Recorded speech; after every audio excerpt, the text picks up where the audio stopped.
Punita Palapat at may sangkit ay dinga patinin at IP ay puitu pau patin su masapen ng pina piwahe punita huna itupi din mo ngaleng hitiwin tigula gospel chanchin pa patin tu akipol komate homang zet he yomo pathian lo pina piwa jiba nachun how to te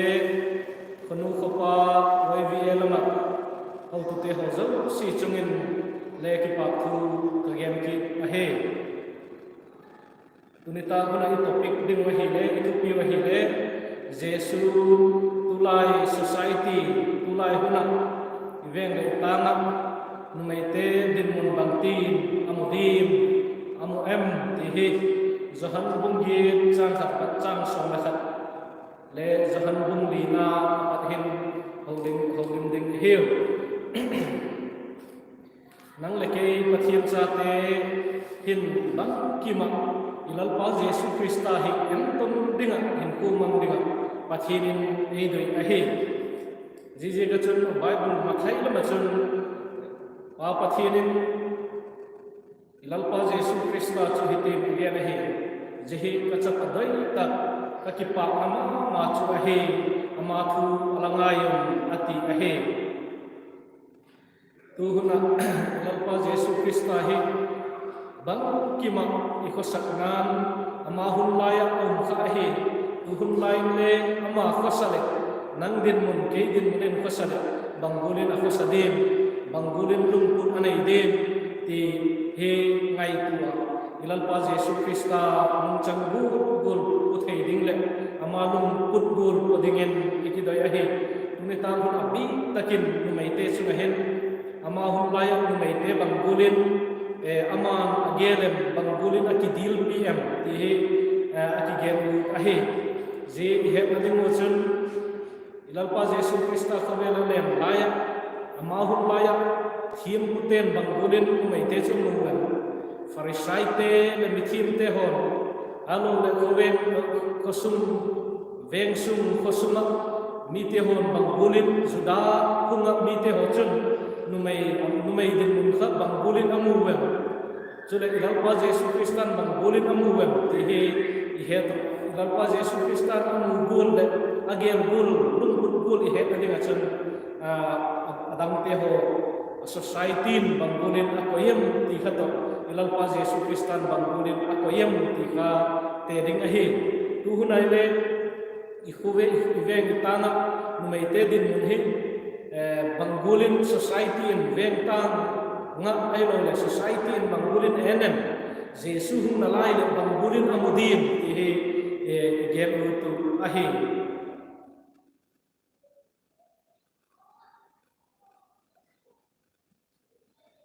Zudat Jesu Krista khabela len raya zudaten mete amudan zudahi ngai tele zudate Israel ke hohi ilal pa Jesu Krista hum rai chun numaihi mihing ti aniam na main akoyo ama sampena chun mihing ting zolowin akoyo ho second class citizen mihing hi nale mihing bukim zolo usal hi zolo aniam zadewin akoyo ahe chule thagau le nei lo dinga agim sa ka he mo jibana chun usal te adinga nei te ho he nei le go nei go le hin nei te le ago thil nei laku pakhatin again he ahin na ma hin nei hi wangam kai theina ding sun chu now usal te adinga now ago je ka now nei the je ka hin now nei hi le anei zit zalen wangam kai hi alati wa he iwak nai tu he le now nei thailo te ho chu wangam amawa di lam pi tu do he kilo tak ahi ji adi ngachum bai buchang ki sim thak ni mo sapenin zahan bunggin chang khat chang som la khat chang sim tiwin azo zahan bungli chang ku le chang som sim ding hiu zahan bunggin chang khat chang som la chang numei angko amat nau ti ahe Jesu chu lef tang lamin achia jingkal matakin tempula ang kita mizo si akingin ahunun ama chu akichu thu azil saktai zita kachun lekhazi tele farisai te chun numai am kon pakhat ama chu ahun puyu alayun ading sakta Jesu kingin autupa zin mai hi am kon takat kimanahin Mausi dana chun jibul hi mi hi suwa sen ding atupim ahi nangin bangtin langayang ahung tiwa jichu ama amat theina dingo zetna ahung daru ahin Jesu chu akuna akut zungin leitu aziga ave vela adok jekun ahung datoka akingun lalako gito na may pen zinuhi sungin sekma sa penun ati Jizo chun akun kita leipul chu azik kitai athugen chu ahep phatun au pate lamaki paten pakhat kaden godok tawa Jesu le numai alai ding bet chu om taw hi Jesu ama chu ena numai khoilam tum hi tawem pakhat in le thim lo om chan pu mo ati ama nu chun lalpa kuman thim lo i chang sakku hi tin adon pa Jesu na kengin ken le thim lo kon chan sak le pui chian la gilo kit takin ati zahan bumli chang ku le chang soma kin hetil Jesu le samari numai nu pa ahe samari numai chun akengin nan judami lahi kay samari may kahingala bang tidana akina bonding nadot jinghem ati zudate chum samari mite bangma maknay no kahin Jesu adon hupa lakina bonding ay pin tipale athin thimpik chu he hele chen ba ama kinehim do donzon latin ama chun kuihing peding hiben ati numai chun akingin hepu tui khai dona ding bangala kanai pu ji tui kulhi athuk ngala khya ki panahem ji tui hing chu danai kapu zakut sana to pizo nahi ahem ama chun ji tui kulhi ai pin ama nge le achate chule agan chate le adonoi ati Jesu na don huwa ule ji tui don tapo chu dam chat ina himale akianga kapek ding tui don tapo chu kum ku adam chat tapuna keima akianga kapek ding tui na chu asun umentin kumtung himna tingin udok ina ati athinin atithing ko bisun ta michan si kwa dingin malay zo pik tahem amen masapenin zidaten meite umudan imuwa eithing tangmi patole zidate kum chondan hi akibat nati ngoma eithing tangmi te asangin ama chu strict zoba zidate chum chu tha theina anei wa mi mosi dan akalahi de sunga sem ding ti eithing tangmi te wang patnal chu kisuknom na no le ti guna chu lipila ka kisel ti ho hi lo pahe je ilawang taknaw khat chu hiding ahin la khat chu na numai hi je ka yu je ka numai tele u je ka numai piang hilo sal tele yu je ka piang hilo pathinin atel na aman mai ni ma pusal ding ti atel ele ki tel ti lo ai je ka chun numai hi je ka suknom na to te ho ite ho hi Jesu lain le akhau ma jina su akisip dum top yengo mosi da sa khodan nanga upachon dan to mangko numai te ho chungin an suknom na anasadi me ho iwak ngai tu hi le tigol din manum te ho chu Jesu aphel do ka ho nan le ke le Jesu gulahin ngai tuna lung pathiam chapa le ton lung ka chapa hi ati gulahin ilalpa Jesu Krista tunai umle bangul din monte nidang achun numai suknom na chola sanga majina eithing tang paten le numai isuknom na te ho subak in le hen pakhat na mihing tingzo lo ai pu numai lung thim le kum dong ti te u le pa ten pau sakhi pau jangai le gen te apani na chun nu mai le dak pi chu chu ding mo ngai het ding mo ngai mo ti te chu le nu mai tu gen bang hieng le thula lo ti te ho hi ai thing tang pan le ila gen le ila pum chu a hi pa khau ma ma nu mai chu mi pi la kale din mun nei zo lo ti hi ila ngai dan ala hi a hi apa khatna jesu le nu mai zong tak lai ta ka mat nu apat henen le hen mau si da na chun nu mai nu to apu sau a hi suama sen khong gel gel le hi aji chu nu mai nu hi azon thang hu lai ta ka mat a hi jikin himale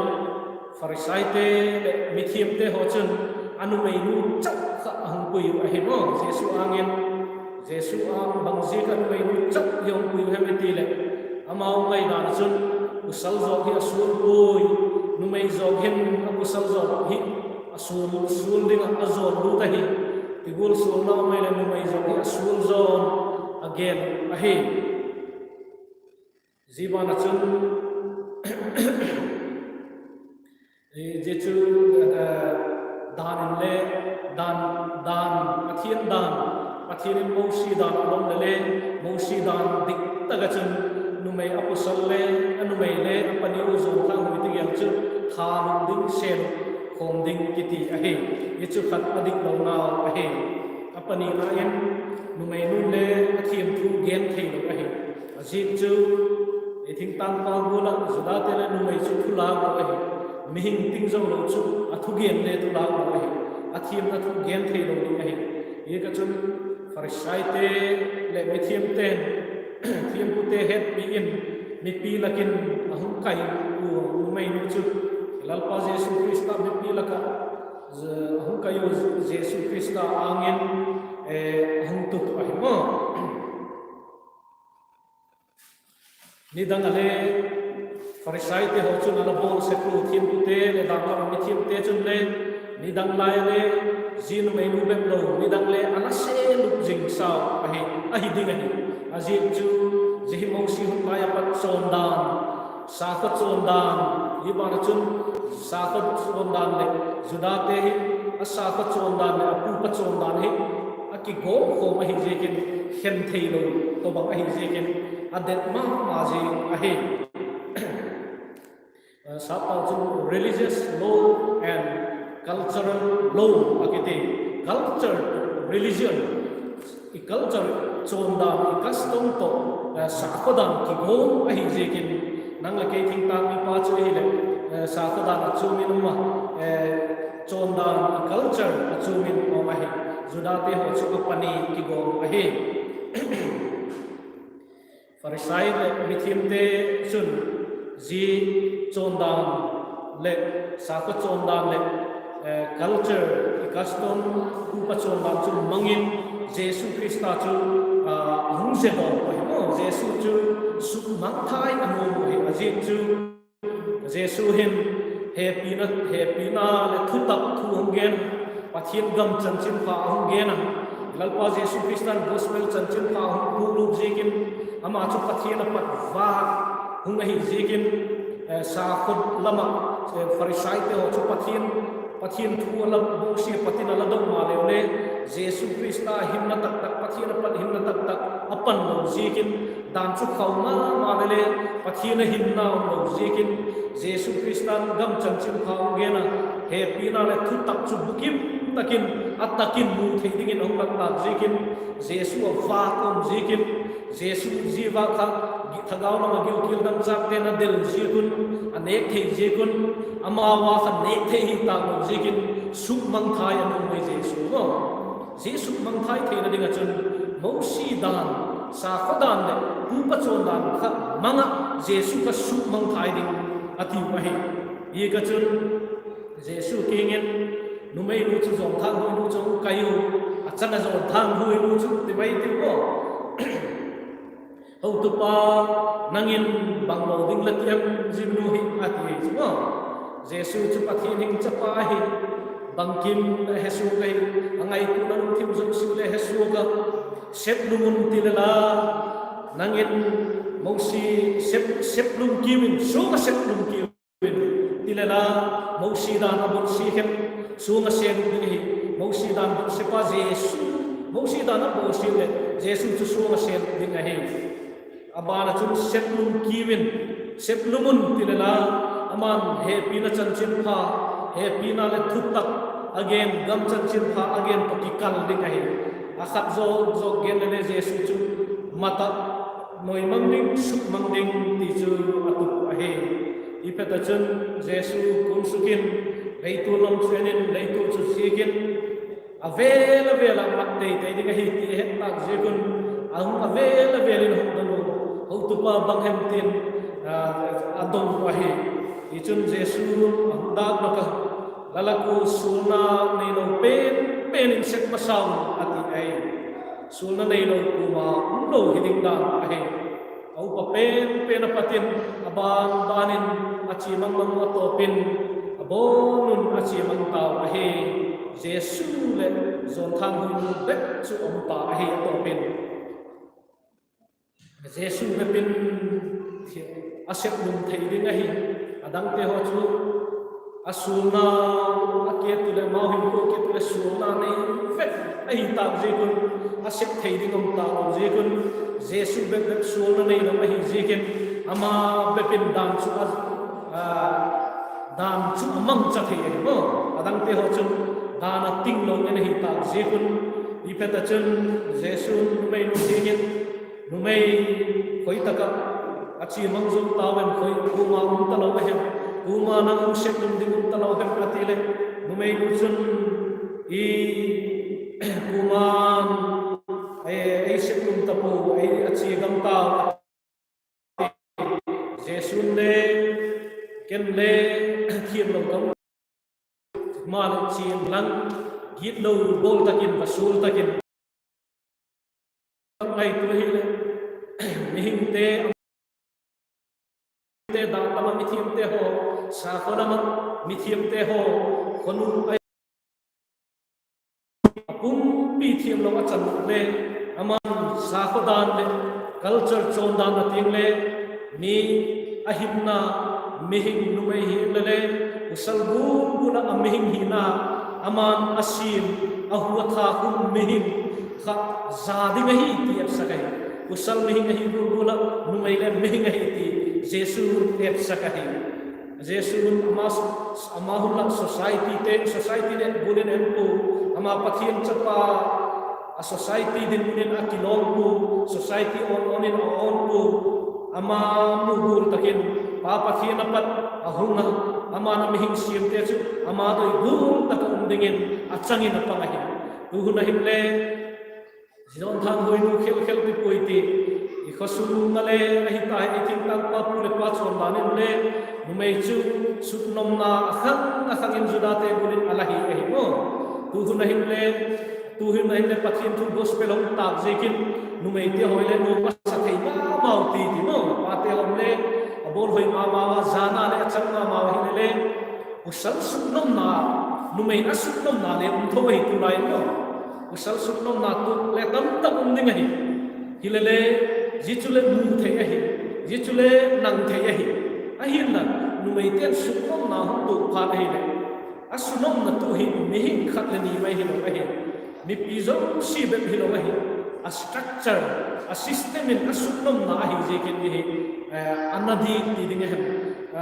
sutnom na kha ilan pa jesu krista ti gulang a system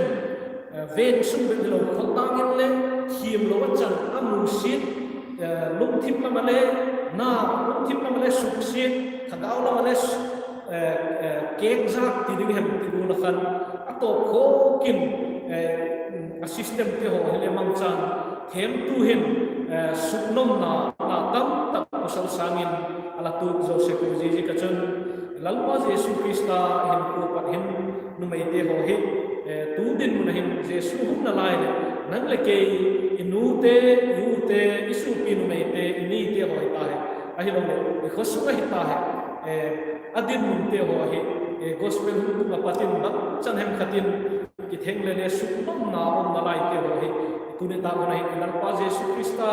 lum put gul ngai tua ama idin munin hum le jite hoi bang gulen endim ti ngai tua igel ding ikidoi saku ikichil ahe apani nan baklu kit palehen Jesu le samari nume nu apadhen zahan bungli na apadhen inkit lehen zina ahin jin mai nu hin samari mai nu hin thilpania suknom na ahi e lama ai tu ai nu mai te ho hi ti bula hi bangji kan nu mai hi yung ko kom le ko Bible Jesu ne to ki ho Bible pa hu kila dam hi jekin nu mai chule bangji ka Jesu hin nu mai khel hi om te ti bula hi Bible hum chun sak hem suknom na om hi sal te le to mai the he ko himane azib cho society la kale khosule mai thai te ho le het lo pia suknom na gil ta again no thei no tu tak unding ahe chule mai thai ta he ahi lo le insuman nu pi hi ta he ahi lo le gen thei taka mai thai hu khosa tam tak mahi tibul te ho chu lung thim gen thei tak le na taka mi het no wa gen thei taka suknom na society le het no pi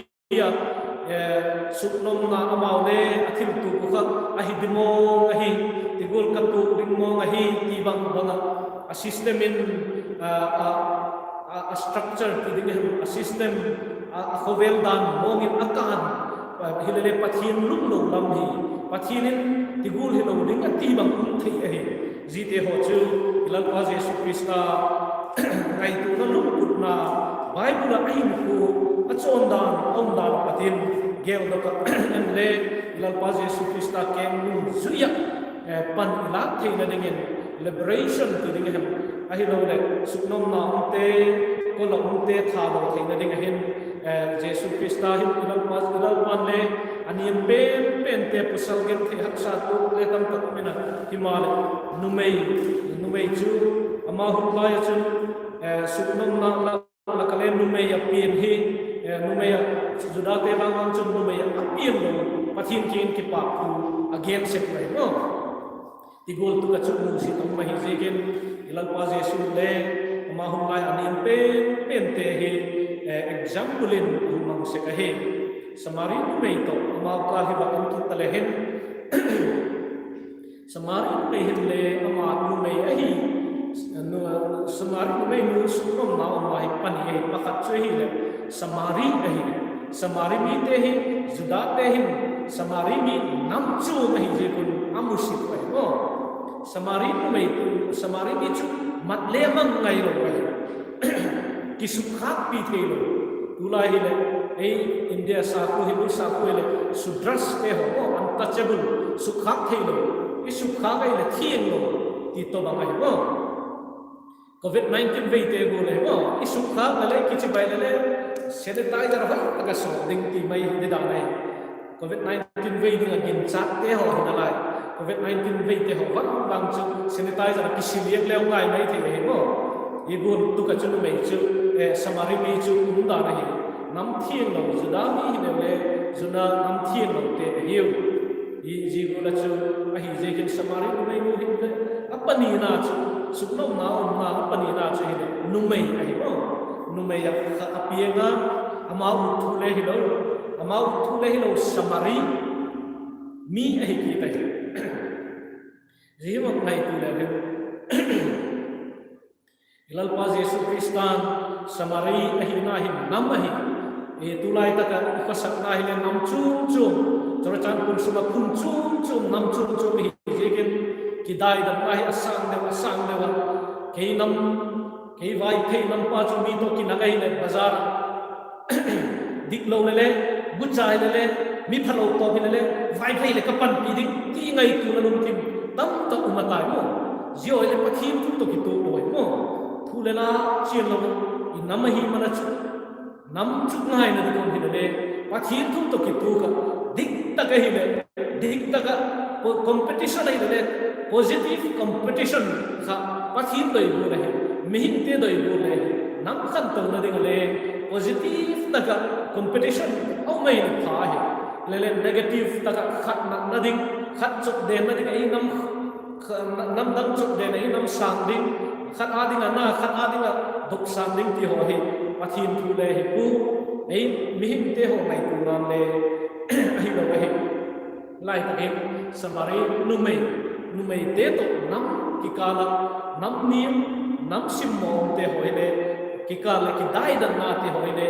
jesun aphel nu ahi jibana chun numei to usal ki dai dan na sa tak akhan bang zat hem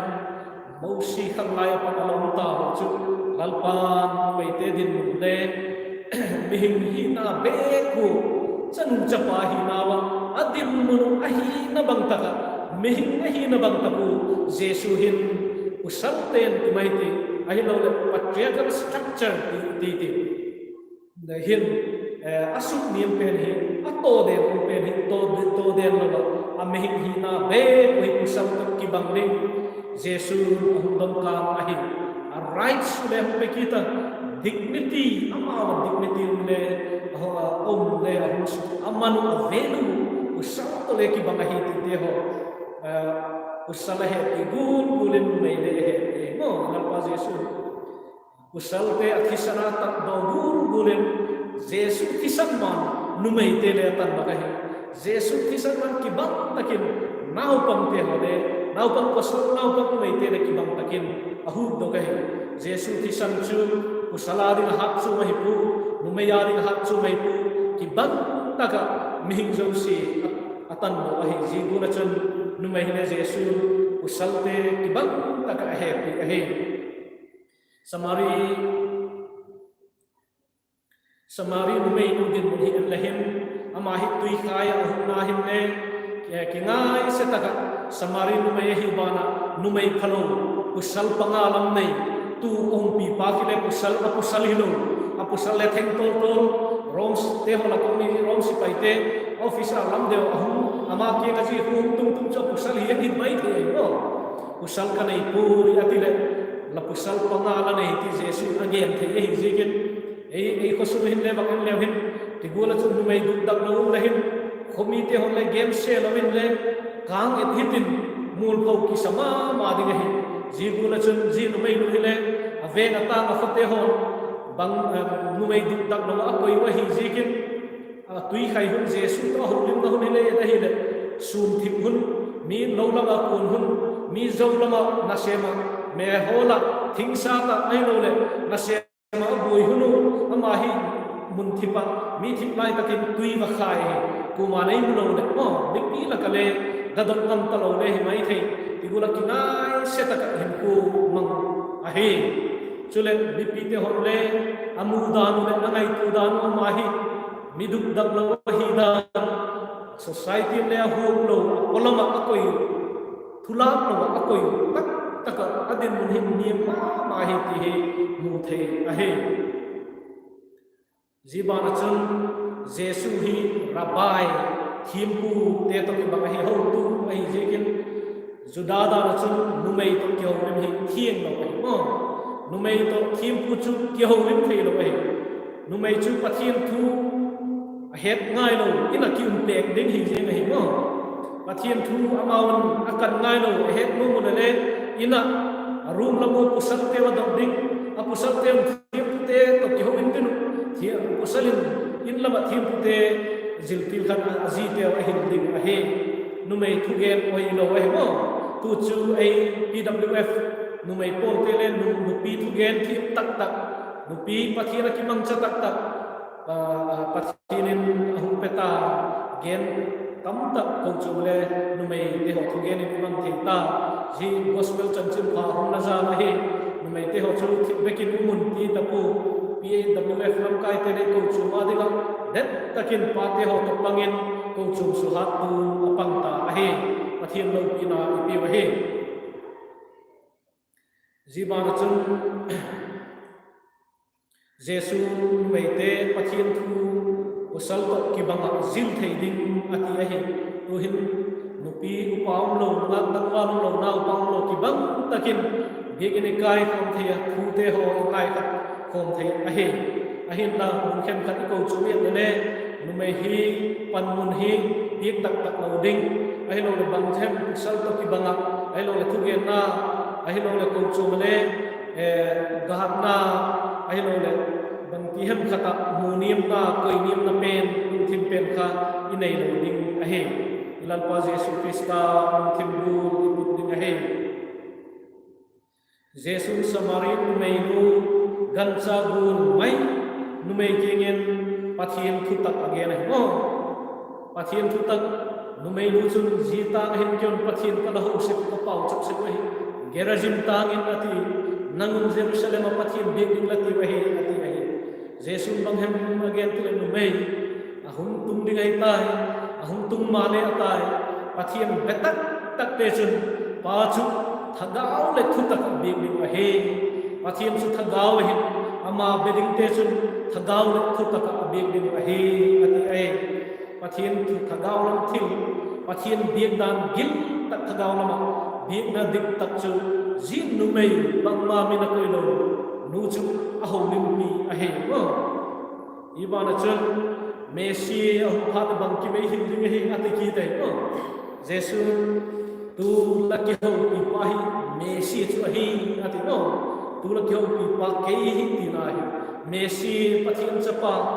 a hi ji chu a ki het saka Peter te ho anun sui te ho kingin Farisai te ho le ku la hin ki game sin ati wa jesu ki game sin ba ho midang anun sui te ki le ki game sin ku hi le ti we ati ama ki game ku Peterin Messi pathin hing chapa la hi ati ho game do kai ho ama ki pung zalo ba Peterin ho pung do kai ama ki purna ama nge ke Messi chu kai ti ki purna chu jin mai samari namni khoi khat thei no nam thieng lo te nam thieng lo laka numei ki na lai ti bol lo niam pen te ki nga chun jinu ki nga chun Messi ka hi aki ge na hi nang le ke le jesu lum kut gol hi nei ding hi atom pen te ho le I khotu ding a hi atom pen te ho le I gel koi mo ding a hi ko chu sugale a hi thei te ho be philo a hi thei te ho le bol khat taka iki gom pi ding a hi again thei pen te le mi te ho atom pen te ho le ki bang taka I he pi ding I khotu wek ding a hi jesu krista lum kut gol hi put ding a hi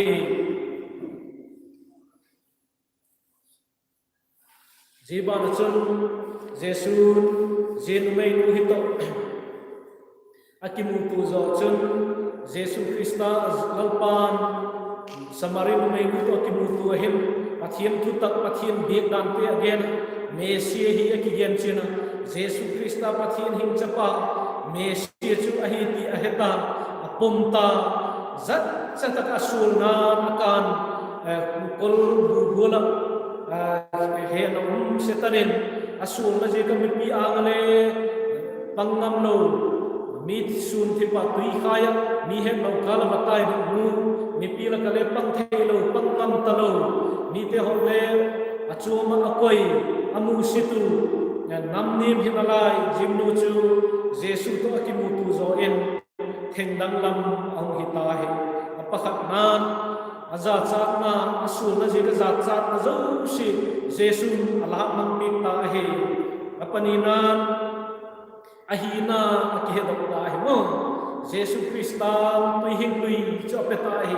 thagau na mahinna nu git taka krista hinna cho nei anei ta sahina akihedok ta hinna chu anei ta he lung apathumnan lung suklama thengdang lam na chu ahung nei ta hi thagawa lung suklama akithengdang lam tak jikin apolom azal amel chu ahung wa dokta una mile mungam lo luchun pa hangsan takin ahung ta tai dokin khosung lama tai lutin jesu to ki ho ho lai chu ki pak na kolte ho ki phel tak jikin pathina ki pak na nein khosung lama tai lutin mi pi te ho zau si chu jesu chanchik again ta hi Jesu Messi dingai Messi chu kamu ama chu hinge dingai hungenun pathian hing chapa Messi chu kamui ama chu hina hungenun te khomi mi te ho zau si avachil ta ai no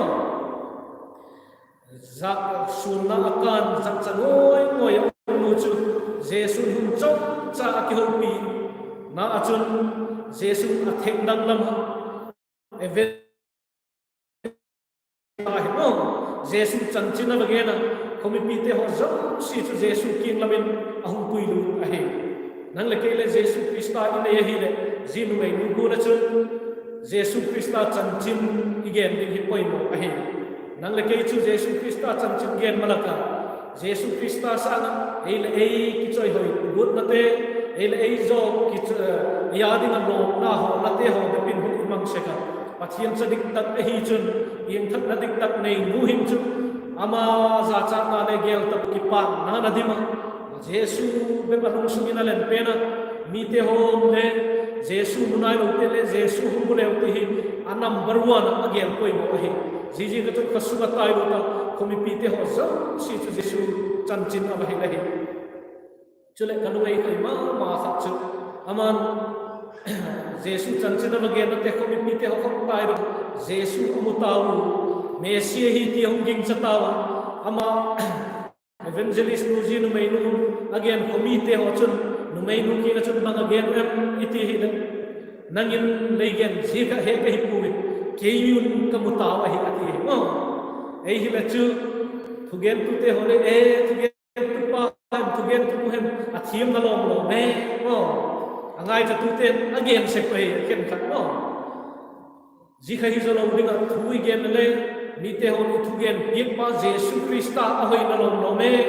thugen pa sa Jesu hoi dan kamui thugen na patin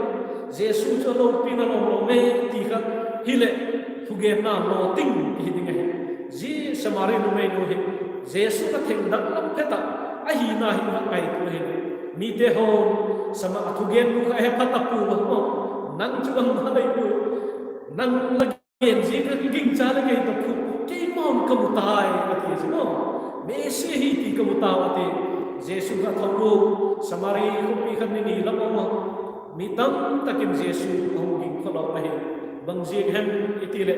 samari numei nu Jesu na theng dang lam ji ahe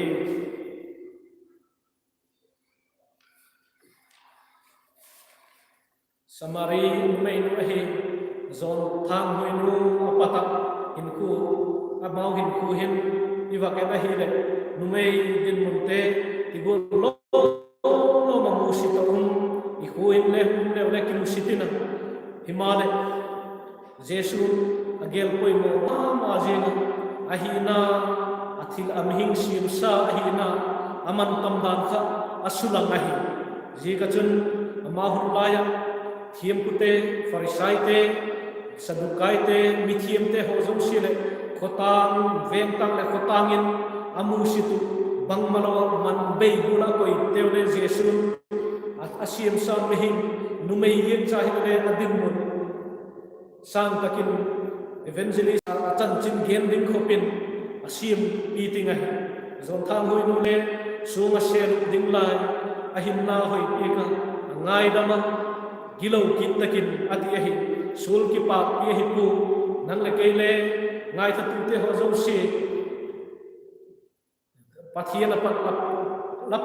pe na sau tak hi tamai thei ne Jesu ti gula zon thang tat hu zon thang hoi nu sunga sel ding hiding at tak nu angai dam burin nang le ngai dam nu ai ama lama lam ding ko koi nu ai Jesu lagin ding ai rasul na ngai dam nu ai ti ngai dam ding ai ti ka ge nu ai iban sun nang le ke le je judate chonda asa podanu suknom na umai te chu ai Jesu hunga Jesu nom na namun peltha sa khodan ku pachondan culture te hon nating in asuk nom na te hon asande Jesu nom peltha jigulachun nang lekele ku pachondan nen numei din nim taka zodate to kibatna ai thing tang mi te ho ang ang mai jekin ala suk nim na te ho om nalai om hi le ji te ho su tha dok dingen ahi lo le tibul jesu lu bul kanai dingen ikechelu ahi zodate le akang tigulang pu pachon dang khalagel ko mu adan taka chu adik kadikahi mo himalale suklom na umahi ika jesu lungkut zonthang hui mo padhita hai samari mai no padhita hai jesu lungkut hi ngai tu le hin tulai khabela le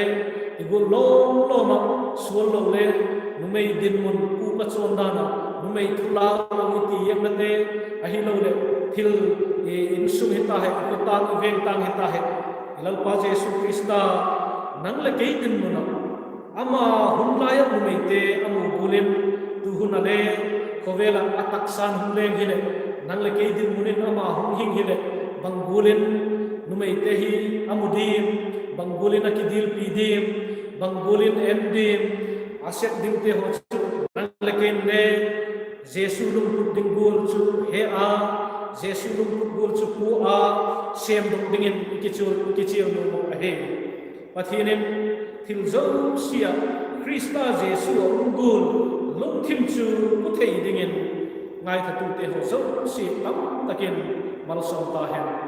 au chapna nei hitel happy na adim pain na adim zangai na adim kapau ka pathin lalpa achap nei su in lo ka dingu kalmare ko so thidingin la humpi kovela humlen lai ondingu lalpa nangin na so lai bang ki maket dingu bang ki ma alum gul pudinga laki pa na pen lum thim chu lalpa jesu krista lum thim du la he